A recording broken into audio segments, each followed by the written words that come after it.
সম্প্রতি জম্মু কাশ্মীরের পেহেলগামে সন্ত্রাসী হামলাকে কেন্দ্র করে ভারত ও পাকিস্তানের মধ্যে ৪ দিন ধরে চলে সামরিক উত্তেজনা, যা গোটা বিশ্বকে শঙ্কিত করে তোলে। যদিও যুদ্ধটি আপাত দৃষ্টিতে ছিল দ্বিপাক্ষিক, তবে বিশ্লেষকদের মতে এটি আসলে চীন ও যুক্তরাষ্ট্রের মধ্যকার একটি প্রক্সি সংঘর্ষ।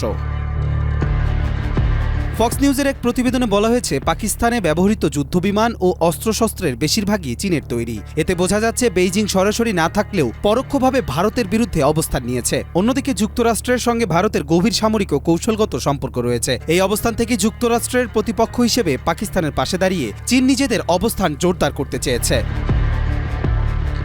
চীনা জেট-10 যুদ্ধবিমান ব্যবহার করে পাকিস্তান ভারতে 2টি যুদ্ধবিমান গুলি করে ভূপাতিত করেছে বলেও দাবি করা হয়, যদিও ভারত আনুষ্ঠানিকভাবে তা স্বীকার করেনি। এর মধ্যে একটি রাফাল বা ফ্রান্সের তৈরি।